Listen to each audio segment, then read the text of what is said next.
საღამოშიდობისა გმალობთ რომ გიყურებთ. დღის თავი სიახლე ცხადია ირაკლი ოქროაშვილის საქართველოში დაბრუნება და მისი მერვე საპყრობილეში გადაყვანა გახდა.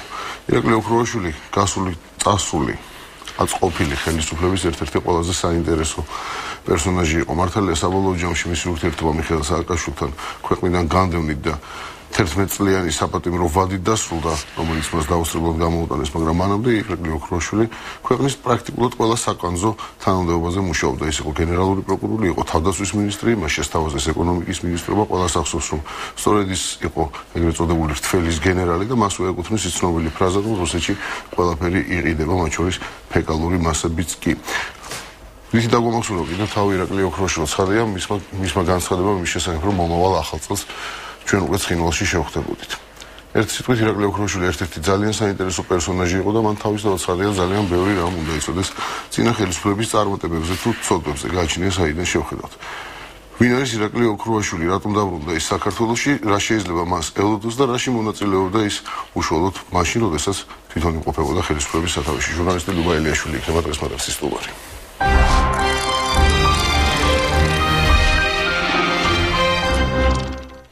საღამოშიდობისა ლუბა, მადლობა მოსვლისთვის. საღამოშიდობისა. გაგაკვირვათ რომ დაბრუნდა? არა. ელოდით მის ჩამოსვლას. იმდენი ხანი გვემუქრებოდა ჩამოვალო, რომ ბოლოს უნდა ჩამოსულიყო, თანაც ხელისუფლება გამოიცვალა, თანაც როგორც კი ნახსენები იყო, რომ ის პოლიტიკურ დევნილთა სიაშია და მე მგონია, რომ პრინციპში სწორედ არის ის შეყვანილი პოლიტიკურ დევნილთა სიაში, მაგრამ ამ კონკრეტულ შემთხვევაში იგი ნამდვილად არის პოლიტიკური დევნილი. ის იყო პოლიტიკური დევნილი, ამაზე თავდებიან ევრო სტრუქტურები, ვისაც და ნამდვილად ამასთან დაკავშირებით და მას სწორედ ამიტომაც მისცეს თავშესაფარი. ამასთან დაკავშირებით არც ერთი შეკითხვა არ გამჩენია. უბრალოდ როგორც დღეს ითქვა, მას ბრალი ამ კონკრეტულ შემთხვევაში ედება უკანონო ბანკფორმირების შექმნაში. არ ვიცი, რამდენად სერიოზული არის სამხილები, რომელიც მაშინდელმა პროკურატურამ მის წინააღმდეგ მოამზადა მე მგონია. თავად ეს გადაწყვეტილება სასამართლოს განაჩენიც ეჭვს იწვევს იმასთან დაკავშირებით, რომ ირაკლი ოქროაშვილს ყავდა ეს ბანკფორმირებების. რეალურად რო ვთქვა. ცოტა გაუგებარია ჩემს თქმას, ეს იმ კონკრეტული ძველი ხელისუფლების პროკურორების ნამუშევარია, იმდროინდელი გამოძიებაა და როგორც ყველა იმ დროს ჩატარებულ გამოძიებას ამასაც ეჭვს ქვეშ ვაყენებ და მათ შორის იმ გამოძიებებსაც, რომელიც მაშინ იყო ჩატარებული საქართველოში, როდესაც ირაკლი ოქროაშვილი იყო გენერალური პროკურორი. დიახ, და როდესაც ირაკლი ოქროაშვილი იყო გენერალური პროკურორი, ერთ-ერთი პირველი მსხვერპლი მისი ტერორის, იმიტომ რომ ეს ტერორი არ დაწყებულა არც 2007 წლის შემდეგ, არც 2008 წლის შემდეგ და არც ძალიან ადრე დაიწყო. პრაქტიკულად რევოლუციის დადგომისთანავე, თუ გახსოვთ, მე არ ვიცი და დღესაც მაინტერესებს, რამდენჯერმე მოვიკითხე ეს საქმე, მაგრამ მე უბრალოდ მითხრეს, რომ არის გამოუძიებელი. 23 ნოემბერს მოხდა ეგრეთ წოდებული რევოლუცია და 24 ნოემბერს დილას ჩემი სახლის ფანჯრები ტყვიით იყო დახვრეტილი, მაგრამ დღემდე არ არის გამოძიებული და მაშინდელმა პროკურატურამ, მაშინდელმა საგამოძიებო ორგანოებმა ვერ შეძლეს. 23 ნოემბერს გაგახსენებთ, როდესაც არის ყოველ შემთხვევაში ესეთი ინფორმაცია, რომ BTR-მა ადამიანი ავტოკატასტროფა მოხდა, დასასრულო ჩაიფარს. დიახ, მაშინ მე მახსოვს, რომ გაუտնე ელენე თევდორაძე მახსენა ეს ამბავი, მას ცოტა ისეთი ნაჩქარებად ახსენებდა ხოლმე რაღაც ამბებს და ესე თქვა, თვითონ უფლებადამცველი იყო და ალბათ კიდევაც ეკუთვნოდა, მაგრამ შემდეგ ეს ამბავიც დარჩა უყურადღებად. თუმცა იბერიაზე ვისაუბრეთ, ტელეკომპანია იბერია თქვენ ეკავით უსისხლოდ ჩაუვლია ამ ამბავს და ზუსტად 19 თებერვალს ეს ამბავი იმიტომ მახსოვს.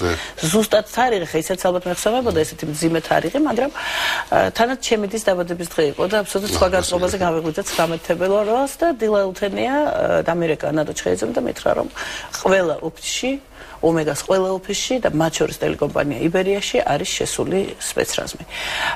ეს იყო პრინციპში პირველი, ანუ ყველას ახსოვს 7 ნოემბრის შესვლა იმედში, მაგრამ რაღაც იბერია იყო ყველაზე პირველი შემთხვევა. პირველი იყო, უნდა გითხრათ, რომ ადამიანებს, რომლებიც იყვნენ შემოსული იბერიის ტერიტორიაზე, ჰქონდათ ნამდვილი ტყვიები, ნამდვილ ავტომატებში. ეს არ იყო რეზინის ტყვიები.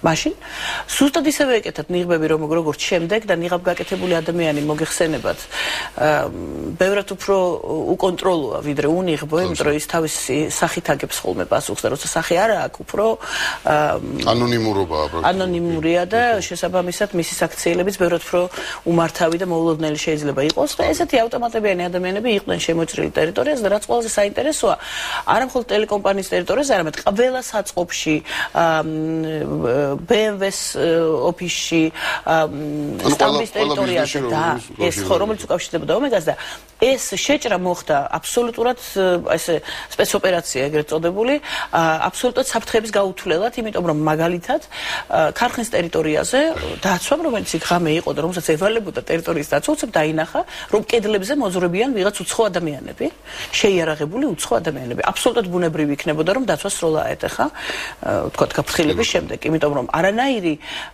წინასწარი მდგომარეობა ან კარებზე მაინც დაგაკუნება, რომ ჩვენ მოვედით, არაფერი წარდგენა, რამე დოკუმენტი, არაფერი მსგავსი არ მოხდა, უცებ კედლებიდან, გალავნიდან გადმოხდნენ შეიარაღებული ადამიანები და რა ვიცი, ალბათ ღმერთმა დაიფარა, რომ დაცვამ არაუტეხა სროლა, როგორც მას წესით ეკუთვნოდა. ასეთი რამ არ მომხდარა, მაგრამ საბოლოო ჯამში 21 თებერვალს სროლა მაინც მოხდა.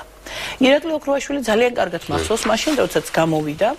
ყველას წინაშე განაცხადა, რომ ერთი ჟურნალისტებმა არ უნდა დასვან შეკითხვები, რომელიც და ცხვირიან და ჩაყონიქ რაც მათ საქმე არ არის, ხო, არ ეხებათ. ეს საინტერესო ამბავი კონკრეტულად რა არ ეხებოდა და რატო არ შეიძლება ჟურნალისტს შეკითხვა დაესვა რომელიმე ოფიციალური პირის მე არ მესმის, მაგრამ იქვე იყო ის ამბავიც, რომ ომეგაში იყო თითქოს და ყალბი აქციზური მარკები აღმოაჩინეს და თითქოს და აღმოაჩინეს ეგრეთ წოდებული კლიშეები და ძალიან საინტერესო იყო, რომ მაშინდელი ომეგას მესვეურები ეუბნებოდნენ, რომ ესენი ყველაფერი დაგავიწყდებათ, იმიტომ რომ არავითარი კლიშე არ არსებობს, არავითარი მარკა არ არსებობს და გავადრო და თქვენ ამაზე მოგეთხოვებათ პასუხი, იმიტომ რომ ეს ყველაფერი არის გამოგონილი და ეს მიეწოდებოდა საზოგადოებას, რომელიც ჯერ კიდევ იყო, ასე ვთქვათ, ეიფორიაში რევოლუციის შემდგომში, მიეწოდებოდა როგორც ფაქტები. მისი ციტირება შემიძლია, რომ ეს არის ფაქტი, ეს არის ყალბი აქციზური მარკა. ის გიორგი ბარამიძე, რა ვიცი, მაშინდელი პრემიერ-მინისტრი სურაბ ჟვანია, ისინი ერთმნიშვნელოვნად ეძახდნენ, მაგრამ გენერალური პროკურორი და განმახორციელებელი ამ ყველაფრის სწორედ ირაკლი ოქროვაშვილი მზადდება.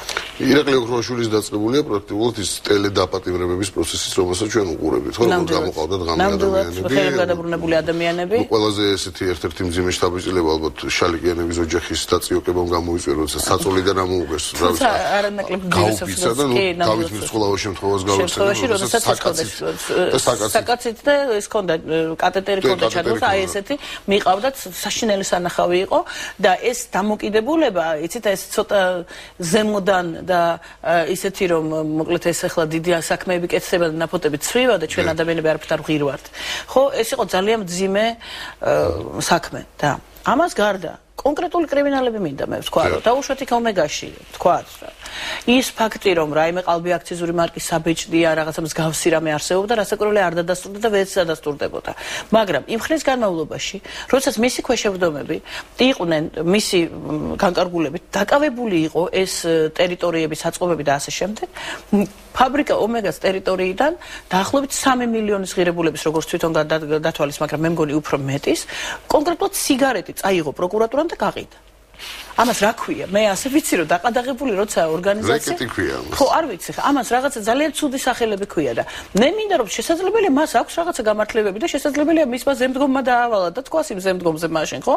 ჩვენი კანონი აძლევს მას ამის უფლებას, მაგრამ ის რომ მისი საქმეების ვრცელ ჩამონათვალში იბერია არ იყოს ნახსენები, ალბათ არ იქნება სამართლიანი. ეს ჩემთვის როგორც ერთი ადამიანისთვის, რომელიც კისერზე წაი ამ ძიმე პერიოდმა გადაიარა, არის პრინციპულად მნიშვნელოვანი და ესეთი ადამიანი, რომელიც მაშინ იბერიის დახურვას შეეწირა, იყო 4000.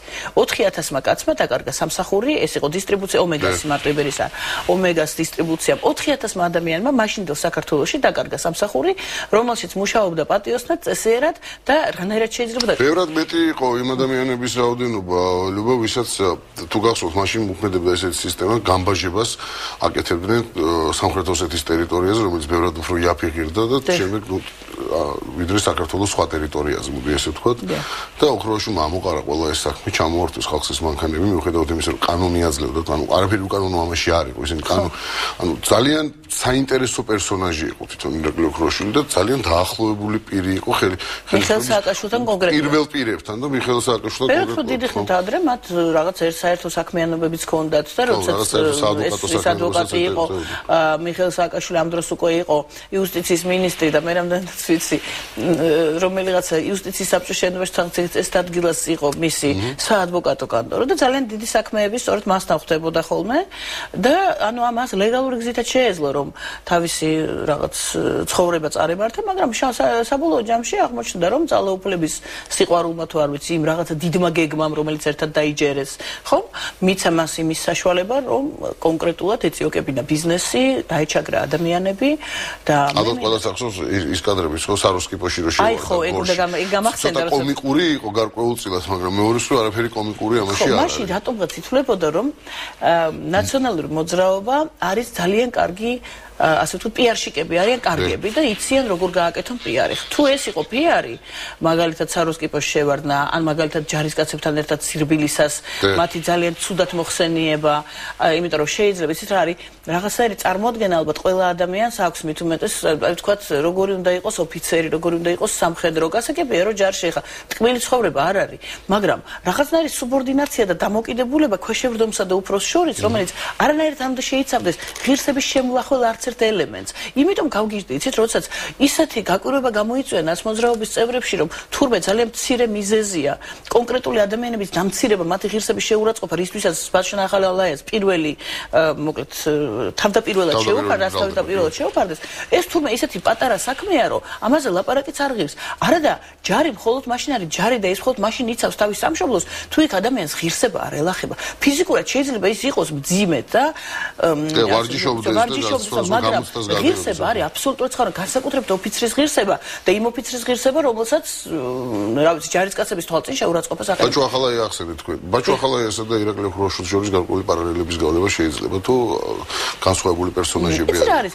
ისინი ერთი ნაციონალური გუნდის სხვადასხვა დროს პრაქტიკულად ერთი და იგივე სისტემებში იყვნენ პირველი პირები. და ეს არ იყო მხოლოდ მათი ადამიანური თვისებებიდან გამომდინარე. ანუ ამ ადამიანებსაც ამ პრინციპით ირჩევდა ნაციონალური მოძრაობის გუნდი. მათ ხო თავიდანვე განაცხადეს, რომ ჩვენ ერთი გუნდი ვართ და საერთო გვაქვს ყველა პასუხისმგებლობა.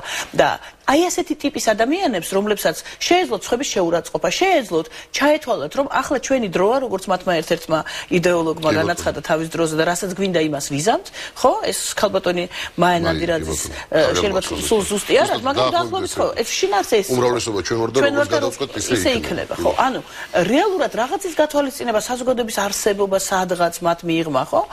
არაფერს არ ქონდა მნიშვნელობა. მე მგონია რომ მაინც ალბათ ქონდათ ესეთი, იმიტომ რომ ეს ამის საფუძველს მაძლევს მისი განცხადებები ცხინვალში შესვლასთან დაკავშირებით და შემდეგ.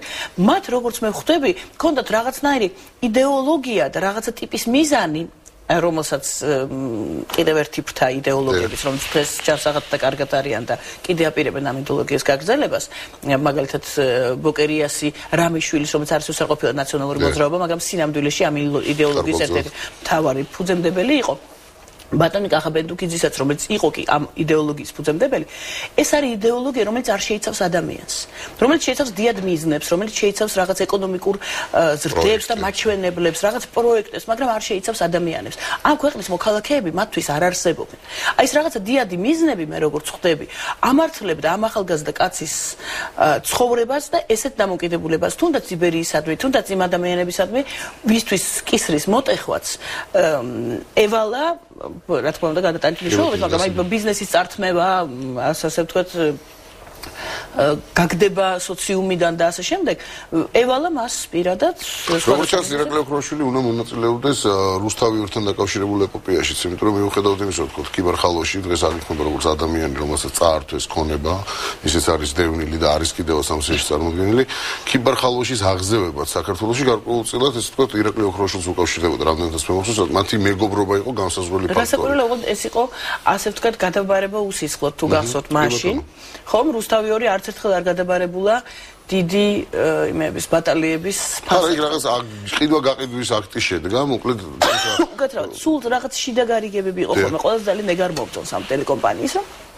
რაღაც კულუარებში ვიღაც ადამიანები გარიგდებიან და ეს დამოუკიდებელი ჟურნალისტები, მებრძოლები და შემტევები ისე იცვლიან ხოლმე ამ პატრონებს, რომ ერთი შეკითხვა არ უჩნდებათ, ნეტავ რეალურად რა მოხდა, ხო? იბერია ორჯერ დაიხურა და ორჯერვე ძალით. ორჯერვე იყო ვიღაც ადამიანების ზეწოლა, შევარდნა, სასამართლოები და ასე შემდეგ.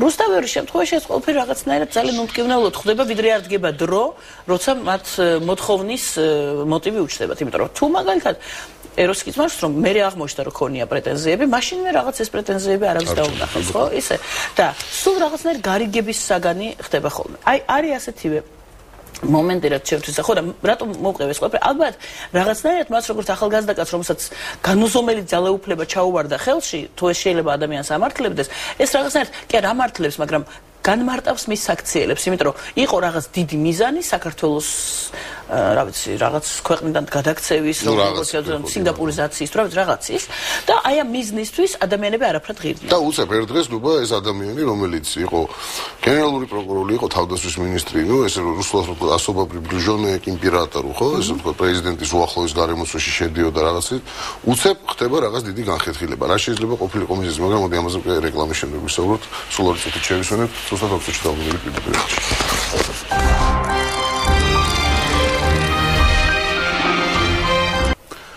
დაუბრუნდით პირდაპირ ეთერში და ჩვენი დღევანდელი ეთერის ეს ნაწილი მაინც გარკვეულწილად ესე წარსულის ლანდებზეა. წარსულის ლანდებს ეძღვნება ირაკლი ოქროაშვილის ჩამოსვლაზე ჟურნალისტ ლუბა ილიაშვილთან საუბრობთ. ლუბა, მოხდა უცებ განხეთქილება და ირაკლი ოქროაშვილი ადამიანია, რომელიც სხვებს ჩაგრავდა, უცებ თვითონ იქცა ჩაგრულად. ქართველებს მიუყვარს საერთოდ ჩაგრული ადამიანები, როგორც ეს არის ჩვენში ჩადებული ჰუმანურობა.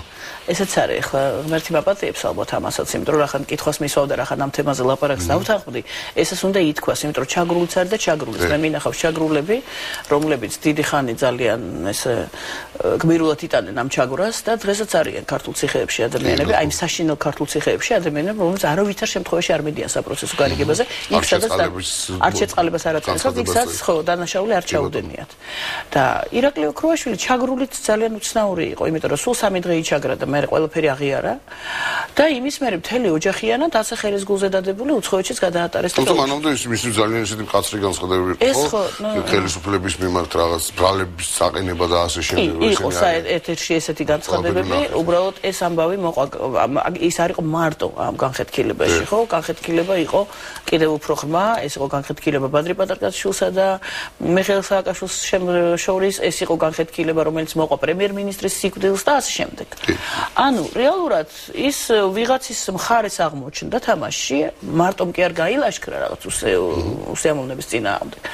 და ამას მოყვა ის ამბავი, რომ მიხეილ სააკაშვილმა იგი და ჩემს აბსოლუტურად გასაგებ მიზეზით აღარ ისურვა ძალოვანი სტრუქტურის ხელმძღვანელად, თუმცა ალბათ ძველი მეგობრობის ხათრით თუ კიდევ რაღაცის ხათრით რაღაცა კონკრეტული თავისი ფუნქცია მოუძებდა. ეკონომიკის მინისტრობას თავაზობდნენ ამდენს მემარცხოს. მორი კარუსელი იყო ჩატარებული. უკვე დანიშნულიც იყო და თვითონ კატეგორიული უარი განაცხადა, მე სულ 3 დღე იყო ციხეში და ამ 3 დღის თავზე თქვა, რომ მე სწორია და ესე და ყველაფერს ასე ვშვები, ისე ვშვებოდი და მოგეთ ვარ დამნაშავეო და შემდეგ ჩემდა გასაოცრად ცოლშვილიანად ძალიან ტკბილად და შვიდად თან ისე რომ იქ უკანასკნელი და გაჭირებული კაცი არ ყოფილა და კიდე პარტიებსაც ქმნიდა და აფინანსებდა, აი ესეთი პოზიციებით ბრძანდებოდა მივლინებული უცხოეთში, სადაც რასაკვირველია დრო-დადრო სააკაშვილს რო გაახსენდებოდა რომ გაბრაზებულია დასდებდნენ, მაგრამ იყო შემთხვევები, როდესაც რაღაც უცნაური სატელეფონო სანაცვლების გამოქვეყნდა შემდეგ როგორ თანხმდებოდნენ რაღაცა პირველ, ანუ რაღაცა გარიგებების თუმცა უნდა ითქვას, აი რაღაც დიდი პროტესტის პირველი ტალღა ირაკლი ოქროაშვილს უკავშირდებოდა ქვეყანაში, ხო?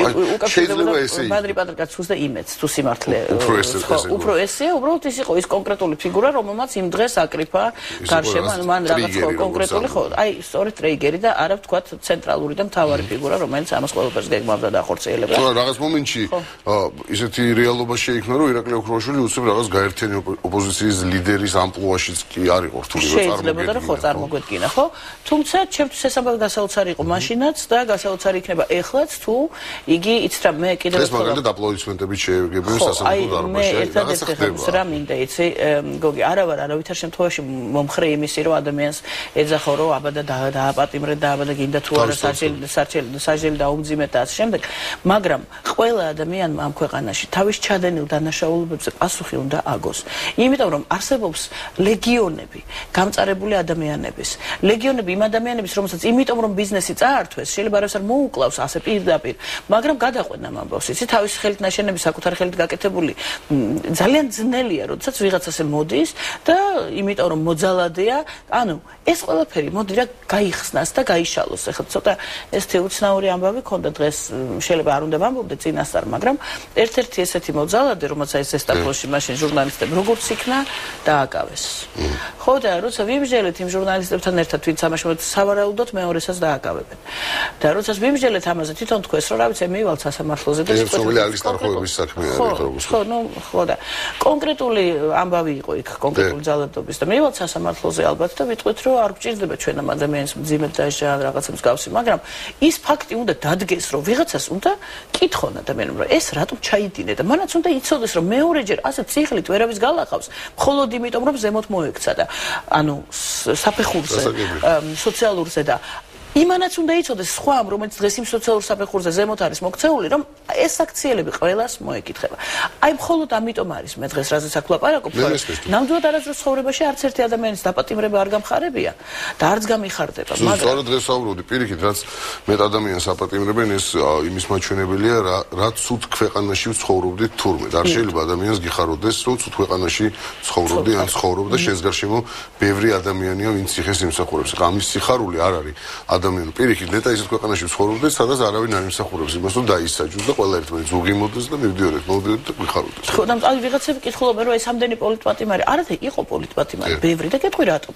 იმიტომ რომ ადამიანებს რომლებიც მაგალითად საარჩევნო კამპანიაში მონაწილეობდნენ ვიღაცის მხარეს მე ძალიან მარტივად უდებდნენ ჯიბეში ნარკოტიკს იარაღს აი იმიტომ რომ ვიღაცა დაბალი რანგის ჩინაობს აი ეს უტიფრ და საკუთარი ძალაუფლების გადამეტებული ძალაუფლების განცდა ქონდა იმ ხელისუფლებას ეს არის მათი ყველაზე დიდი მინუსი იმიტომ არის დღეს სასაცილო ალბათ არ არის როდესაც ვიღაც დაჭერილ ადამიანზე სხვები გამოდიან და ვთქვათ ისე გულით თანაუგრძნობენ მაგრამ მე მგონია რომ ეს ცოტა სხვა მიზეზია იქ ბაჩანახალა ეს სიახლოვეს ღამისთევების და დანარჩენი დარდების ეს ყველაფერი იმას ეძღვნება და იმისი რომ ვიღაცა მოიპოვა პერმანენტული უფლება მასთან შესვლაში გამოსვლის და ამ შემდეგ მე ასე მეჩვენება შეიძლება მეშლება ეს მხოლოდ ვარაუდია მაგრამ მაქვს ვარაუდის გამოთქმის უფლება მე ასე მეჩვენება რომ ეს ყველაფერი იმას ეძღვნება რომ ბაჩანახალა მაინც დარწმუნებული იყოს რომ სულ მიტოვებული არ არის და მართლმადიდე და მან პირი არ მოაღოს იმიტომ რომ თამაშია გარკვეულწილად გარკვეულწილად აი ამისი დადასტურება არის ვიღაც თავისიანებისთვის რომ აბა თქვენიც ახლა გამაგრდით იმიტომ რომ ჩვენ თქვენზე ვფიქრობთ და აქავართ ხო ამიტომ იცით როგორ არის ახლა ძალიან მაინტერესებს რომ მოითხოვოს დაუშვათ ჩემმა ახლობელმა რომელსაც აბსოლუტურად სანამართლო ყავს მეუღლე დაჭერილი მხოლოდ იმიტომ რომ ის ნინო ბურჟანის მიტინგებზე დადიოდა რომ მოითხოვოს რომ პერმანენტულად მისი ნახვის უფლება მიცეს ვინმემ თუ მისცემენ ამ უფლებას ანუ აქაც უნდა ვიყოთ ძალიან ფრთხილები ისი კი გასაგებია რომ ხა ის არ არის რიგითი პატიმარი და თავის დროზე ჯარს არდლობდა და რა ვიცი უამრავი ესეთი მაგალითად პირველი თუ არა პირველ ხუთეულში შემოვალი პირი იყო სახელმწიფოში კი რასაკვირველია მაგრამ რეალურად სამართალი კიდევ ერთ ქაღალზე დაწერილი სამართალი ყველასთვის უნდა იყოს ერთი და იგივე ყველაზე მაღალი რანგის ჩინოვნიკებისთვის და ყველასთვის ანუ თუ ვინმე უნდა შევიდეს და მოინახულოს რა მდგომარეობაშია მაღალი რანგის ჩინოვნიკი ეს უნდა იყოს უფლებადაცვითი ორგანიზაცია და არა მისი მეგობარი პარლამენტარი არა უფრო მეტიც ალბათ რიგით პატიმრებს ბოდიშვექტეს რაღაც ისეთი გამოთქმა რას ნიშნავს რიგითი და არა რიგითი მაგრამ გასაგებია რაზეც ვსაუბრობთ ზუსტად იმად მეტი ყურადღება ჭირდება და მეტი მონახულება ჭირდება ეს ადამიანები სადაც ყურადღების ცენტრში არიან და მართლა არავინ არ არის მათი დამჭერებელი ნაკაწრი გაუჩნდეს და ვიცი თვალი ჩაულურჯოს ვინმე მეგრევე გავიგებ კი რასაკვირველია ამას შეყოს 23-25,000 პატიმარი რომლებიც როგორც აღმოჩნდა სრულიად გაუსაძლის პირობებში და ისინი სადაც იყვნენ ის ციხე კი არ იყო ის ხო ჯოჯოხეთი თურმე აი ესეთ გაუსაძლის მდგომარეობაში იმყოფებოდნენ და დღეს და პრინციპში იმ ციხის და იმ სისტემის ერთ-ერთი შემოქმედი სწორედ არის ირაკლი ოქროაშვილი როგორც არ უნდა სადაც არ უნდა წავიდეთ როგორც არ უნდა გავიხედოთ ეს მის პერიოდში დაიწყო ის არის ახალი დამოუკიდებელი საქართველოს პირველი გენერალური პროკურორი ხო დიახ თუმცა ის ადამიანიც რომელიც მანამდე დააკავეს ასევე იმიტომ რომ ეს ეს რაღაც კამპანია, კიდევ ერთი იდეოლოგია, რომელიც ამართლებდა ყველაფერს. ხო, მიზანი რომ ამართლებს საშუალებას არის ძალიან ცუდი, ხო, ძალიან ცუდი პოზიცია და აი კიდევ ერთი ესეთი იდეოლოგია იყო კრიმინალური სამყაროს წელში გადატეხვის. მე ასე მეჩვენება, არ ვიცი, ხშირ ვიღაცას ძალიან მწავედ ქონდა ეს ამბავი განცდილი და კრიმინალური სამყაროს რეკეტი, მაგრამ კრიმინალური სამყაროს რეკეტისგან ბევრად უფრო იოლია ქვეყნის განთავისუფლება და ნაკლებ მსხვერპლს მოითხოვს, მე მაინც ასე მგონია, ვიდრე ის საშინელებები, რაც ჩაიდინა ნაციონალურმა მოძრაობამ თითქოს და ამ ინსტიტუტის დასამარცხებლად.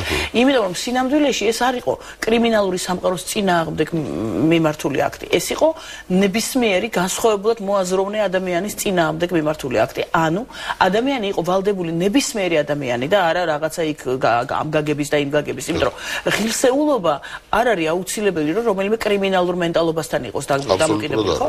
და ის რომ არ მიდიხარ თანამშრომლობაზე, იქ სადაც მიგაჩნია ეს თანამშრომლობა არასწორად და უსამართლოდ, მაგალითად, როდესაც ძალოვანი სტრუქტურა გავალდებულებს, რომ აი შენ მინდი და იმას ხელი დაადე და მაშინ ეს იქნება თანამშრომლობა. ანუ არ ხდები მათი აგენტი, ასე ვთქვათ, ხო? და მხოლოდ ამიტომ ამბობ უარს და არა იმიტომ რომ რაღაცა იქ ის გაქვს, რაღაცა ძველი ბიჭი ხარ და შავი გაგება გაქვს. ხო, ესეთი ადამიანებიც კი სისტემას განწილული ყავდა გასაჭყლეტად და არსებობს ესეთი ბევრი ესეთი ადამიანის ისტორია, არ ვიცი ხა მე ამ ჩვენი საეთერო დრამას არ ეყოფა, რომელიც ალბათ აი წიგნებში დაიწერება ოდესმე, როგორ რამდენიმე ვიცი, რომლებიც კონკრეტულად სისტემას არ დათანხმდნენ თანამშრომლობაზე და ეს არ იყო თანამშრომლობა სამართალდამცავ სტრუქტურებთან, ეს იყო თანამშრომლობა მოძალადეებთან მათი ძალადობის განხორციელებაში. და ესეთი ადამიანები აუცილებლად არის ასეთი ჩამოსათვლელი სანახავი და მათი საკითხი პირველ რიგში დასაყენებელი, რომ ისინი ყველაზე მძიმე წნეხის ქვეშ იმყოფებოდნენ იმის მიუხედავად რა დანაშაული აქვს ჩაწერილი ან ჩადენილი. ნუ მინდა ისევ ირაკლი ოქროშვილს დაუბრუნდე. და ისევ იბერიას. თუნდაც იბერიას და უფრო ჩვენ რაღაც წარსულზე ვსაუბრობთ, ნუ ეხლა დღევანდელობაზე და მომავალზე, ნუ მესმის რომ ეს რაღაც უფრო თეორიული საკითხია, უფრო ვარაუდების დონეზეა, მაგრამ მაინც უკვე გაჩნდა რაღაც გარკვეული მოსაზრებები, რომ ირაკლი ოქროშვილმა მიიღო ახალი ხელისუფლებისგან გარკვეული გარანტიები და იმიტომ ჩამოვიდა, რომ თქო იგივე ამნისტია შეეხება მას და ეს 11 წლიანი დაუსწრებლად მისჯილი პატრიოტი მას გაუქმდება და ნუ ყველაფერი მასთან დაკავშირებით დამთავრდა. თუ ამნისტია კანონით იმუხსნა შეეხოს, რომელიც მას აქვს მისჯილი და ამასობაში მოესწრება მისთვის ამ მუხლის შეფარდება და შემდეგ კანონით ეს ამბავი იქნება სწორი, ეს იქნება სწორი. რასაკვირველია. ოღონდ კიდევ ერთხელ ვსვათ, იმიტომ მოგიტევის ამბავი. ფიქრობ რომ გარიგება შეიძლება იყოს ხელისუფლება, მე ვერ ხვდები ვინ უნდა გარიგებოდა ირაკლი ოქროშვილს. როგორ მუშაობს ერთ სახელმწიფო ბიზინა ივანიშვილმა დაურეკა ირაკლი ოქროშვილს და უფრო ჩამოდგენელი ახალ მეგონია რომ სრულიად წარმოუდგენელია. როგორ მუშაობს ეს გარიგება რას? ეს მეგონია რომ სრულიად წარმოუდგენელია, თუმცა ირაკლი ოქროშვილი არ არის ის ადამიანი, ვისაც თუნდაც დღევანდელი ხელისუფლების სახელმწიფო სტრუქტურებში არ ყავს, თქვათ, ძველი მეგობრები ან ახლობლები ან ასე შემდეგ, მაგრამ ამ შემთხვევაში მე მგონია რომ მეგობრობა და ახლობლობა არ მუშაობს. ეს იგივე თემაა, რაც მე გითხარი, აი ამ ზესტაფონის ამბავთან დაკავშირებით. გასაგებია რომ ყველა მისი დანაშაული უნდა იქნას გამოაშკარავებული, რაც მას აქვს ჩადენილი. ჩვენი კანონმდებლობა ბევრ ადამიანს აძლევს საშუალებას პასუხისმგებლობა შეამციროს თავისი საკუთარი, თუ დაასახელებს იმ კონკრეტულ ზემდგომს, რომელიც მას ამ დავალებებს აძლევს. ფიქრობთ რომ ამიტომ ოქროშვილი ჩამოსული რომ აქვს რაღაც კონკრეტული ინფორმაცია, ნუ მის ინფორმაციას ისედაც გასაგებია ყველა ზემდგომი მხოლოდ პრეზიდენტი იყო, ხო? და ამას გარდა და კიდევ არსებობს 1000-ნაირი კანონით შესაძლებელია მას რაღაც კიდევაც მიესაჯოს, მაგრამ არსებობს კიდევ 1000-ნაირი გზა, რომელიც დღეს ბევრი პატიმარი ციხეში ელოდება ამნისტიას და თუ ისიც ამასობაში გახდა პატიმარი და მასაც მოუწია ამნისტიამ და თუ ის რასაც მას თუ ხო ანუ თუ იმიტომ ამბობ სულ თუ ეს ჯერ არავინ არ იცის და უდანაშაულობის პრეზუმპცია არსებობს, მე უბრალოდ მოვუყევი ისტორია, რომელიც საკუთარ კისერზე მაქვს ნანახი. მე მაქვს ნანახი როგორ ატყუებდნენ ჟურნალისტებს, რომ რაღაც გაუგებარი კლიშეები, სინამდვილეში აი კლიშე არსად არ ყოფილა და სოციალურ ნუმერაციის რაღაცის ნახეს და კიდე ფურცელი, რომელსაც ბეჭედს ამოწმებდა. ხო, ოფისს ხო და რამდენი ბეჭედი და ფურცელი იყო, რომელსაც ბევრი ბეჭედი ერთხა, იმიტომ რომ აი მელანს რო ნახულობდა ამოწმებ. აი ეს ფურცელი იყო წარდგენილი როგორც კრიმინალის ნიმტკიცება. რამდენიმე სხვადასხვა ბეჭედი დარწმუნებული ფურცელი იყო როგორც კრიმინალის ნიმტკიცება. დიდი ჰოლდინგი იყო და ბევრი სხვა და იქ აი ეს იყო როგორც ეს იყო ისეთი მძიმე, ისეთი ცუდია, როცა მარტო ხარ და როდესაც აი ეს ყველა მედია მუშაობს ამაზე, ისინი არიან გმირები იმ კონკრეტულ ეტაპზე, თებერვალია ეს 2004 წლის და ვიღაც ჩვენთვის საპატივცემულო ადამიანები უცებ აცხადებენ, რომ აი დიახაც ყველაფერი ძალიან მძიმე და მწარია და ძალიან და რაც მთავარია, უსიამოვნო ხა ჩემთვის თვითონ იბერიას არ აქვს შეტანილი რამე სარჩელი. მე რამდენად ვიცი ამზადებს. არა მხოლოდ იბერიას, არამედ ომეგაც ამზადებს, ხოლმე ამზადებს, მე როგორც ვიცი ამზადებს და მე როგორც ვიცი ალბათ ეს საკითხი დადგება დღის წესრიგში. ცოტა უცნაური ამბავია კიდევ ერთი, რომ ამ გადმოლაგებაში მე ეს თქვი უკვე ერთ-ერთ ეთერში, აღმოჩნდა რომ ბადრი პატრიკაშვილის ოჯახისთვის ესე სამლარად რამდენადაც მე ვიცი, ხო? გულითად დათმობილი წილის პაკეტში ამ წუთას არის იბერიის მეორე მეტრული არხის ლიცენზია, რომელიც თავის დროზე ვინმე კაკაურიძეზე გადაფორმდა სწორედ ამ ადამიანების, ასე ვთქვათ, ძალადობრივი მოთხოვნის გამო. და თუ სამართლიანობის აღდგენაშია საქმე, მაშინ ოჯახმა უნდა მოიკითხოს ის ლიცენზია და ალბათ უნდა დააბრუნოს. ალბათ ესეც იქნება, იმიტომ რომ მათ ის არ შეაჭირდება. ეჭვს არ მეპარება, რომ ეს ალბათ ესეც იქნება. ძალიან დიდი მადლობა, ლუბა. правда, ირაკლი ოქროშვილი მართლაც ერთ-ერთი ყველაზე წინააღმდეგობრივი ფიგურაა, თქო, ესე კლიშეში თუ ესწრებით მის ჩასვლას, მაგრამ მე მაინც გონია, რომ მის წინააღმდეგ თუ მასთან დაკავშირებით ძალიან ბევრი კითხვა არსებობს მართლაც ქვეყანაში და ის რომ დღეს რაღაც მისი ჩამოსვლა აღიქმება რაღაც გმირობის ტოლფასად, ხა ეს ამდენი ცოტნე დადიანი თავისთავად მძიმეა ძალიან მძიმე მოსასმენი მაშინაც და ეხლაც ტაშის დაკვრა ამ ამბავზე თავისთავად შეიძლება არის გაბედული საქციელი ადამიანს, მაგრამ რომელიც ჩამოდის უკვე არა იმ ციხეში, რომელიც თვითონ დატოვა. არამედ განახლებულ ციხეში, რომელსაც ამ წუთას სოზარ სუბარი უდგა სათავეში და სადაც პრაქტიკულად რომელიც მისი პარტიის წევრი იყო სხვადასხვა და დღეს ამ წუთას უდგა სოზარ სუბარი, რომელიც დარწმუნებული ვარ, რომ ყოველთვის მისი გავლილი ცხოვრებიდან გამომდინარე ის ნამდვილად არ იქცევა სადისტად, რომელიც და ყველაფერს გააკეთებს იმისთვის, რომ იმ კონკრეტულ დაწესებულებაში არ ხდებოდეს ძალადობა ადამიანებზე და ამაში მეგონი მარტო მე კი არა ირაკლი ოქროშვილიც არის დარწმუნებული, რომ ის ერთ-ერთი ფრაზაც კი წავიკითხე, არ ვიცი რამდენად თქვა თვითონ ირაკლი ოქროშვილმა, მასზე იყო ციტატად იყო მოყვანილი, რომ შესაძლოა მე მოვითხო იმავე ციხეში ჩასმა, სადაც ის ნაზირალა ბაჩუ ახალა იაზრის. არ ვიცი, თქვა ეს არ თქვა ეს.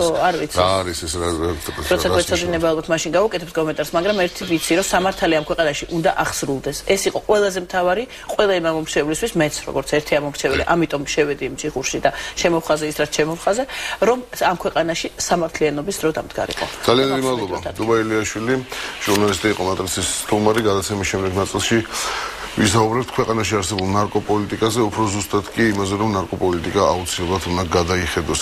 ზიანის შემცირების ეროვნული ცენტრის წარმომადგენელი ლაშა ზაალიშვილი იქნება მატრიცის სტუმარი. რეკლამის შემდეგ.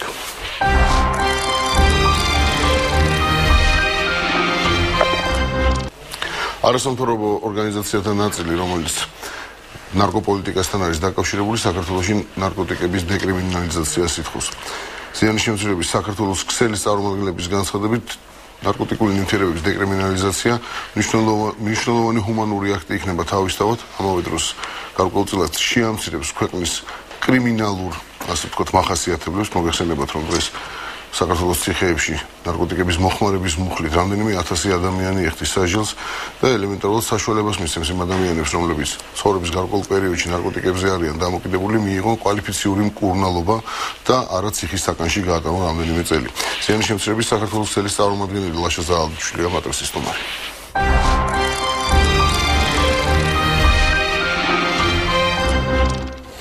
საღამოშობების ლაშა, მადლობა მოსვლისთვის.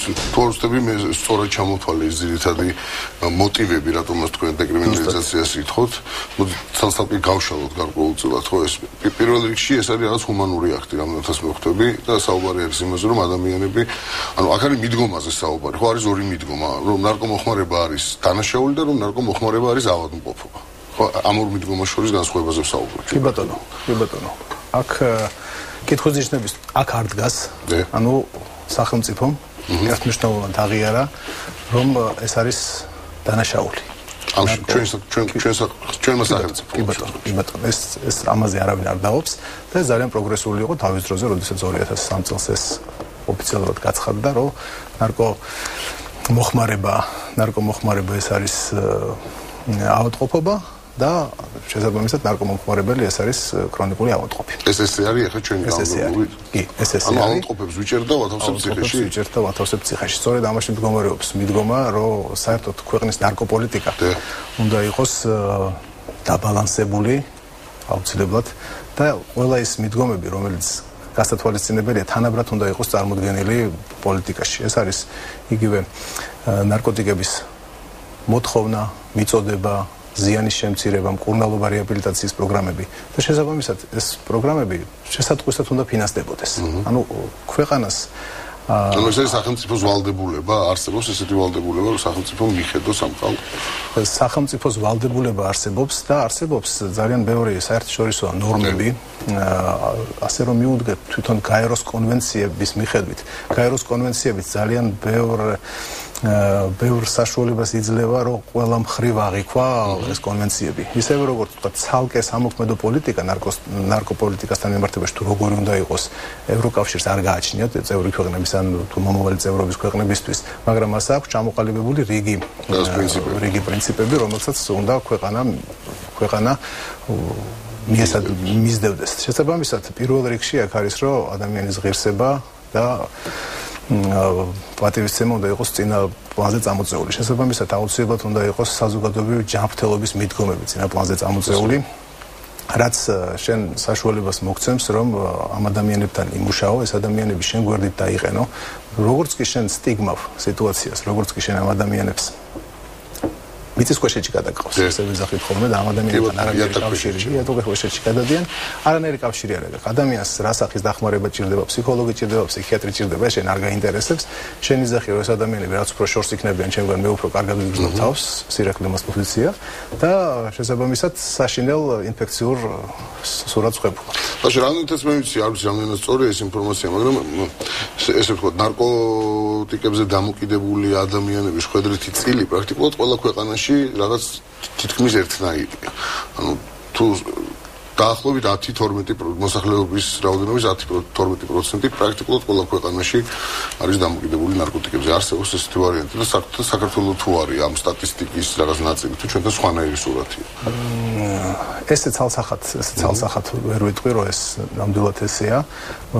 მე შეგვიძლია საქართველოზე ვისაუბროთ და ვისაუბროთ იმ კვლევების შედეგად. კი ბატონო, აი რამდენი ნარკოტიკებზე დამოკიდებული ადამიანი ყავს საქართველოში? ჩვენ ვამბობთ, რომ პრობლემური, ანუ ამ შემთხვევაში ჩვენ განსაკუთრებულად პრობლემურ ნარკომომხმარებლებზე, ანუ ნარკოტიკების ინტრავენური მომხმარებლებზე ვსაუბრობთ, იმიტომ რომ ყველაზე რთული ფენა და ყველაზე ინფექციებისთვის მოწყვლადი ფენა სწორედ ეს გახლავთ. საუბარი გვაქვს 40,000 მომხმარებელზე, 40,000 აქტიურ მომხმარებელზე, რომლებთანაც სწორი მუშაობის შედეგად თვითონ ეს ადამიანები შესაძლებელი არის, რომ გახდნენ შენი მეკავშირეები.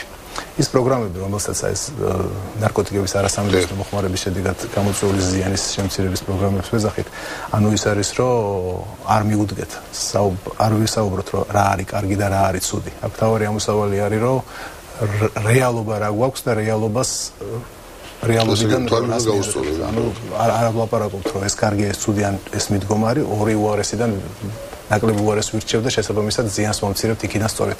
ამიტომ აი ზიანის შემცირების პროგრამების მეკავშირეებად იქცევენ ხოლმე ეს ხალხი, როდესაც ხედავენ, რომ შენ მათ ზრუნავ, მათ აწვდი ინფორმაციას, მათ აკავშირებ შესაბამის ტესტირებებზე, შესაბამის სამედიცინო სტრუქტურებთან, მათ აწვდი სუფთა საინექციო საშუალებას, ხელმისაწვდომობას უზრდია ამათთან ეს ადამიანები შემდგომ ერთვებიან და უკვე აქეთ გვასწავლიან კიდევაც როგორ ჯობია რომ პროგრამა წავიდეს. თუმცა იმას რაზეც ვისაუბროთ, საზოგადოების ნაწილი არ იქოს ხელშეწყობად ნარკომანიის.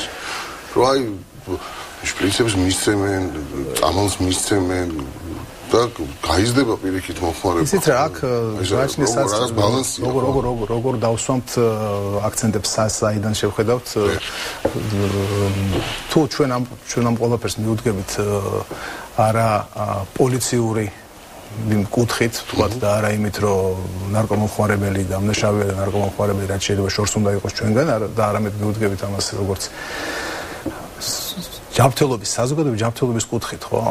მაშინ ამ მიდგომას ალტერნატივა არ გააჩნია. ჩვენ ვცდილობთ რომ მაგალითად ეს ისე ვიტყოდი ყბადაღებული ჩანაცვლების თერაპიის მეტადონის პროგრამა ხალხში ესე პარტით თუმცა არა მხოლოდ მეტადონით არის ხო ეს არის ცნობილი ეს პროგრამა თავში გულისხმობს იმას რომ შენ ადამიანს რა თუ ეს ადამიანი ჩავთვალეთ რომ უნდა საჭიროა და ამ პროგრამებში უნდა ჩაერთოს ამ ადამიანს შენ ყოველდღიურად აწვდი ნარკოტიკის რაღაცა განსაზღვრულ დოზას ექიმის მეთვალყურეობის ქვეშ შესაბამისად ეს ადამიანი მოდის ყოველდღიურად იქ ხდება ყველა ის სერვისი რომელიც საჭირო არის მისთვის ფსიქოლოგიური და ასე შემდეგ ეს ადამიანი იღებს ამ ნარკოტიკულ საშუალებას ანუ ამაზე მეტი ცუდი რა უნდა იყოს რასაც თქვენ ამბობთ რომ როგორ ნარკოტიკული ანუ ადამიანს 24 საათის განმავლობაში არ აქვს არანაირი აბსტინენციის მომენტი, შემდგომ მოდის მეორე დღეს თავარი მომენტი აქ რა არის? ესე უნდა მიუდგეთ სად მოდი სტატისტიკა რო თქვა, ისინი ვის მეტადონის პროგრამაში იყვნენ ჩართული. თქვა, განკურნებული, საბოლოოდ განკურნებული ბევრი. ეს არის და მთელი ცხოვრება დადის და სვამს. თავარი მომენტი აქ არის რომ დეკრიმინალიზაცია. აუცილებლად ეს ადამიანი მთელი დღის განმავლობაში მარტო იმაზე ფიქრობდა და სანამ პროგრამაში ჩაერთვება და ამას ბევრი საუბრობს, რომ სადეშოვა თანხა. შესაბამისად რაღაცა დანაშაული ჩაედინა, შესაბამისად მოეპარა ასე შემდეგ. რესოციალიზაცია ადამიანს აი როდესაც ფიქრობს მხოლოდ იმაზე, რომ სადიშოვოს ნარკოტიკული საშუალება, იმის გონება სხვაგან არსად არ მიდის, სხვაზე არაფერზე არ ფიქრობს. ერთადერთი საშუალება მაგისთვის ძალიან ბევრი ამას აღნიშნავს, რომ პროგრამაში ჩართვის მერე მომეცა საშუალება, რომ მეფიქრა ჩემ ცხოვრებას. ეს ძალიან მნიშვნელოვანი არის და შემდგომ ის თუ უკვე ეს ადამიანი ამაზე და ძალიან ბევრი ექსპერტები სხვადასხვანაირად საუბრობენ, თუმცა ამას ძალიან ხშირად ადრიან ხოლმე უფრო ესეთი ჰუმანისტები თქვათ შაქრიან დიაბეტს ადრიან ხოლმე თქვათ და ისევე როგორც ადამიანს მუდმივად სჭირდება ინსულინის ინjekცია, ასევე თუ უნდა ადამიანს იყოს ძალიან ბევრი არჩება ამ პროგრამაში დიდხანს ძალიან ხშირად თქვათ თვითონ მომხმარებელი ითხოვს რომ დოზა შეუმცირონ ნელ-ნელა, ანუ ეს ზუსტად ის რო კი ბატონო, ნელ-ნელა შეუმცირონ დოზა და თქვათ გამოვიდნენ ამ პროგრამიდან. ამის სტატისტიკა მაღალი არ არის.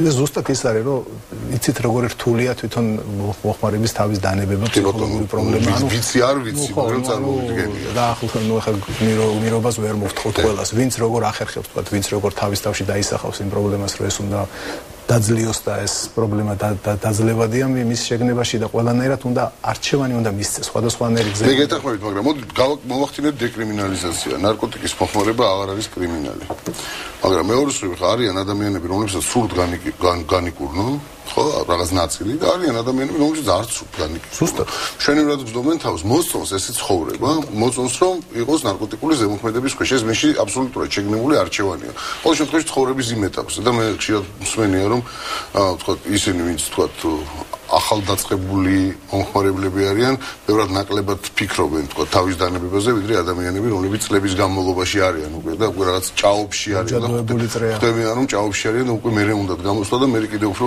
რთულია.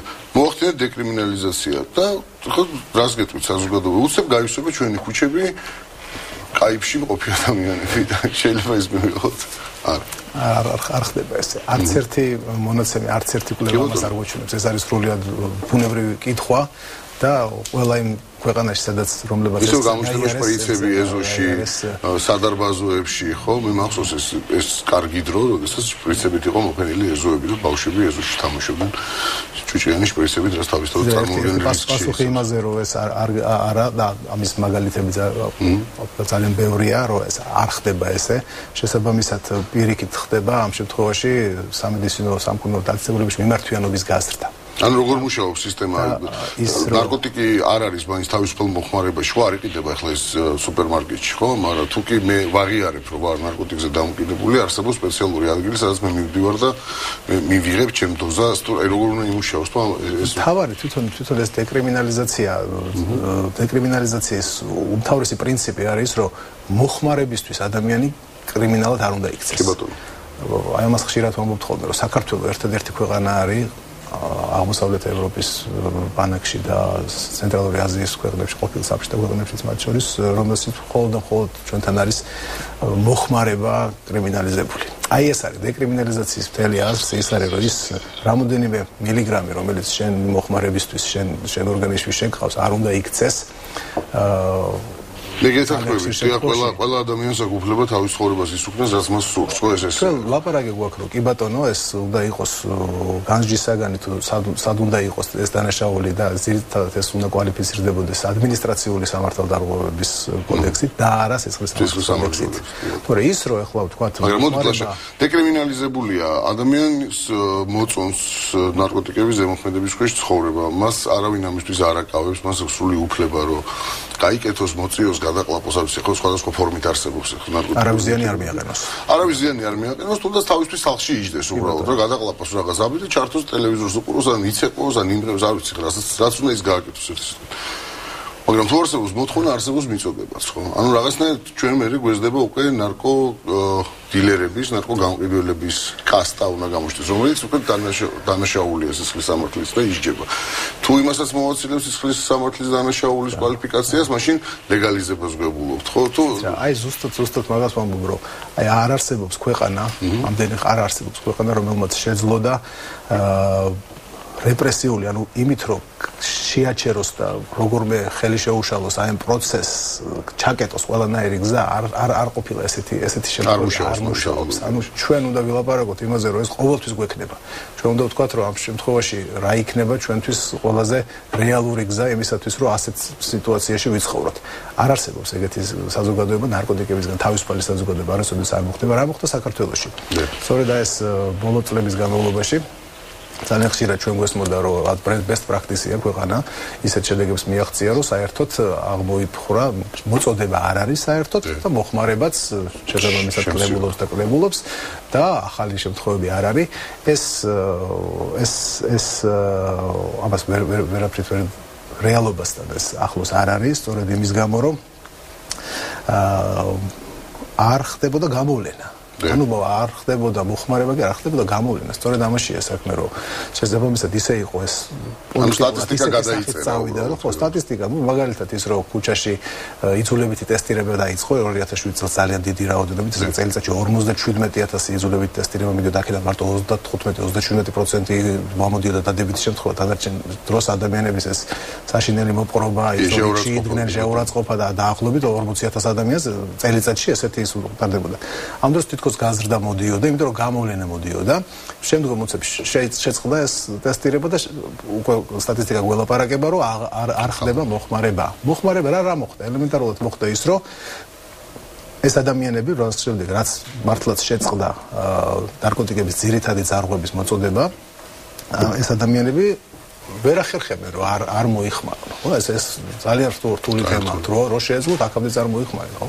ავადმყოფები არიან ეს ხალხი. ვერ ახერხებენ, არ მოიხმარონ და გადადიან სხვადასხვანაირ გზების ძიებაზე. მათ შორის ერთ-ერთი არის ძალიან საშინელი პუსტარული ნარკოტიკები, ხო? დეზომორფინი, რაგაძილი, შესაბამისად, ეხლა წარმოიდგინეთ, თქვენ არ იცით რას იკეთებთ. არის დოზის გადაჭარბების საოცარი შემთხვევები. რაგაძილის მომხმარებელს დღეში ზოგ შემთხვევაში 5-6 ინjekცია ჭირდება. 5-6 ჯერ უფრო გაზრდილია შანსი იმისი, რომ ინფექციები ყველანაირი მდგომარეობა. შესაბამისად, ლეტალობა დოზის გადაჭარბების დროს გაიზარდა. ეს საერთოდ ისედაც ძალიან დიდი პრობლემაა. აქ კიდე ერთი აუცილებელი პრობლემა ის მუშაობს, რომ როდესაც მოწამვლის შემთხვევა და ეს ამ შემთხვევაში სამედიცინო პერსონალისთვის მოწამვლა ან უცნობი ეტიოლოგიის კომა, ამ შემთხვევაშიც კი აუცილებლად კანონმდებლობის მიხედვით უნდა შეატყობინოს სამართალდამცველ სტრუქტურებს. მოდის სამართალდამცველი, ეგრევე კიდევ ადამიანს, რომელიც არის დოზის გადაჭარბების ქვეშ, ხელს მიყავს შესაბამისად და იქ აფორმებს, რომ ეს არის დოზის ქვეშ და შესაბამისად შეიძლება 7-14 წელი მიესაჯოს.